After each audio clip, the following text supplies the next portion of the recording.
Welcome to another episode of Africa Farming. My name as always is Samuel, and I'm glad that you're back, and Happy New Year. This is a brilliant new year and we hope for the best. In the last episode, I told you about some of the people I know who started their farming business with very limited resources. If you haven't watched that video, kindly go back to our channel, or you can find the link on our description section. Click on that link and make sure while at it you subscribe to our channel, and at the same time click that like button there. Send in your feedback and let us know what exactly you think about the video. And also, if you have time, go back to our videos and sample a few and let us know what you think about them. And if you have any new ideas that you think we should implement in Africa Farming, kindly do let us know in the comment section. This is Africa Farming. My name is Samuel, and as always, we are glad that you've joined us this new year.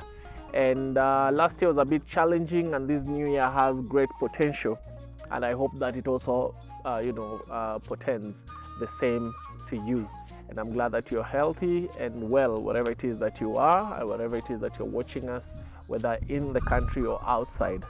This channel basically is for new entrants in farming and new generation farmers who are willing to learn new farming practices. So I want to wish you a happy new year and a very prosperous one. And let's come together as a family, the African farming family, and let's learn together. While it is possible to start your farming business with very limited resources, very few people are actually successful at it. There are challenges that always occur that might create a setback for you and your business. So in this particular episode, I will discuss some of those challenges that some people I know, including even myself, experienced while in the process of starting some of our farming activities with very limited resources. Now, way back in 2012, I actually had this idea of starting farming back in our home in Kitale, and I chose that route of starting with no money. So what I did is I asked my mom back at home to get some of the maize grains, because Kitale is actually known for planting maize. So I asked her to, get those grains from the previous season, the harvest from the previous season, prepare them well. There's a way they always do the preparation, and just give me a handful so that I can plant on. For example, I'd asked for an acre, but they ended up giving me like a 3/4 from their own shamba.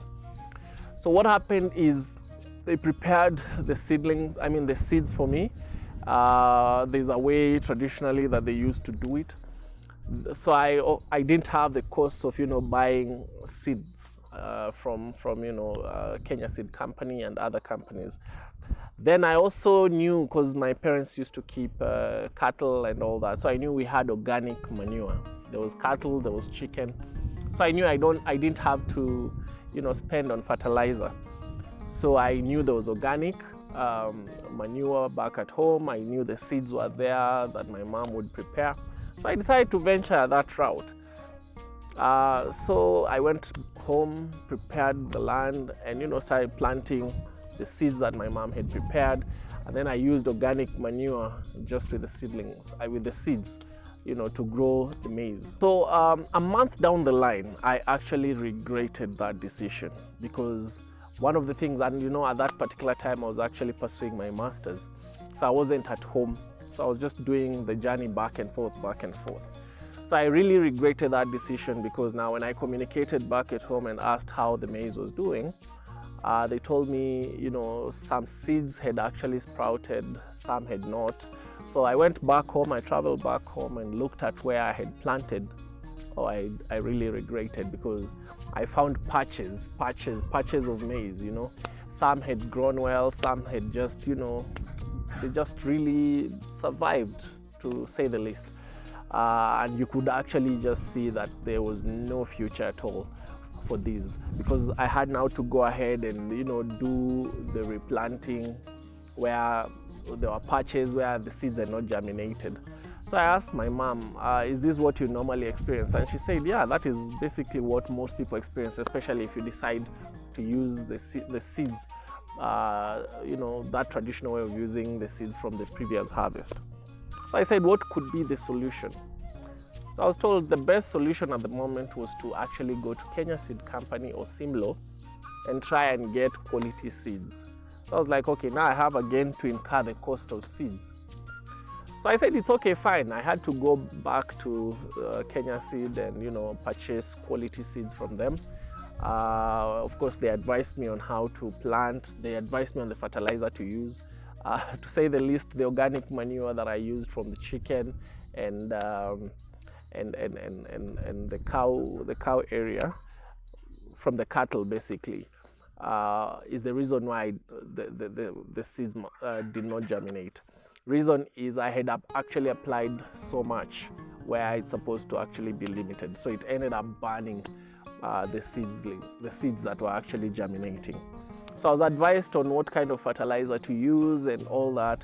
So I had now again to spend money on purchasing quality fertilizer and quality seeds that I had to go and replant the whole area, so that at least I could get, you know, something out of that particular hassle. So what did I learn from all these?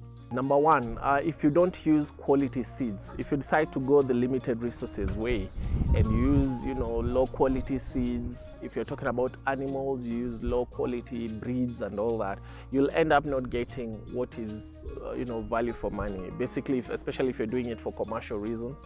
Most people I have known over a long period of time are just doing farming as a hobby. But for you who wants to do it as, you know, something that is of commercial value, you need to invest in quality seedlings. If you're talking about animal farming, you need to invest in quality breeds, so that you can actually get the value out of it, so that most people out here who want to purchase, for example, your maize or your sheep or your goats, might actually find value in what you've planted or in what you've reared. So that is the cost. That is one of the reasons, one of the lessons I actually learned out of that. Secondly, it actually cut some of my costs basically, because when I had planted the traditional way, let me just use the word traditional way for lack of a better word, I actually experienced, you know, I actually had to, you know, call back home all the time to ask how things were going. I had to travel back and forth. As I told you, I wasn't at home at that time. So my costs kept just increasing and increasing. Talk of communication costs, talk of travel costs and all that. But once I shifted to the quality seeds, I found out that, you know, my travel costs were limited, because now everything just went as planned, because I had that professional advice from the Kenya Seed Company. As well, of course, my communication costs went down, because I didn't have to follow up on basically what was happening, because things like maize, if you plant them on, you know, a place that receives enough amount of rainfall for it, you don't need to keep calling. And of course, in terms of security, the area is secure and all that, things will just go. So I cut my costs very, very, very well, to, you know, to an extent that it actually surpassed the cost of even buying the quality seeds. So sometimes it's good to invest in the quality seeds themselves, as well as quality breeds, so that the commercial value you get out of it will actually get you to, you know, will get you a profit, as opposed to using, you know, those free seedlings or free seeds of, you know, cheaper breeds, which might not bring you money to even cater for some of the costs, the limited costs that you incur at the farm. So one of the other challenges that I'll also talk about is the assumption that you have good neighbors. When I was fencing this farm, I think late 2021, we experienced a challenge that we thought maybe wouldn't be a challenge, but ended up being a challenge. I had two neighbors who had actually offered to store some of my things. One of my neighbors, of course, was a good one.